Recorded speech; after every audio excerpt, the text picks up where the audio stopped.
വത്തിക്കാന്റെ ചരിത്രപരവും കലാപരവുമായ സ്മാരകങ്ങളുടെ സംരക്ഷണത്തിനായുള്ള സ്ഥിരം കമ്മീഷന്റെ പ്രസിഡന്റായി വനിതയും പ്രൊഫസറുമായ എൽവിറ കജാനോയെ നിയമിച്ചു. റോമിലെ ഗ്രിഗോറിയൻ സർവകലാശാലയിലെ ചരിത്ര സാംസ്കാരിക പൈതൃക വിഭാഗത്തിലെ അധ്യാപികയായി സേവനം ചെയ്തു വന്നിരുന്ന പ്രൊഫസർ എൽവിറ കജാനോയെ വത്തിക്കാന്റെ കലാപരമായ സ്മാരകങ്ങളുടെ സംരക്ഷണത്തിനായുള്ള അധ്യക്ഷയായാണ് വത്തിക്കാൻ സ്റ്റേറ്റ് സെക്രട്ടറി കർദിനാൾ പിയട്രോ പരോളിൻ നിയമിച്ചിരിക്കുന്നത്. വത്തിക്കാൻ മ്യൂസിയങ്ങളുടെ മുൻ ഡയറക്ടറും 2017 ജനുവരി മുതൽ പ്രസിഡന്റുമായ പ്രൊഫസർ ഫ്രാഞ്ചസ്കോ ബ്രാനലിക്ക് പകരമായിട്ടാണ് പ്രൊഫസർ എൽവിറ ചുമതലയേറ്റിരിക്കുന്നത്.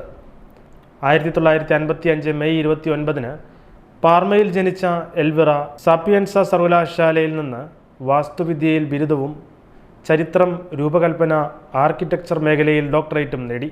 കേവലം അറ്റകുറ്റപ്പണി എന്ന നിലയിലല്ല, മറിച്ച് ചരിത്രത്തിൻ്റെ മുറിവുകൾ മായ്ക്കാതെ സംരക്ഷിക്കേണ്ടതിൻ്റെയും ഓരോ സ്മാരകവും നിശബ്ദമായി വഹിക്കുന്ന കാര്യങ്ങളെ ബഹുമാനിക്കേണ്ടതിൻ്റെയും ആവശ്യകതയെ ചൂണ്ടിക്കാട്ടി നിരവധി രചനകൾ അവർ നടത്തിയിരുന്നു. 1923 ജൂൺ 27 പിയൂസ് 11 പാപ്പായാണ് പരിശുദ്ധ സിംഹാസനത്തിലെ ചരിത്രപരവും കലാപരവുമായ സ്മാരകങ്ങളുടെ സംരക്ഷണത്തിനായുള്ള സ്ഥിരം കമ്മീഷൻ സ്ഥാപിച്ചത്.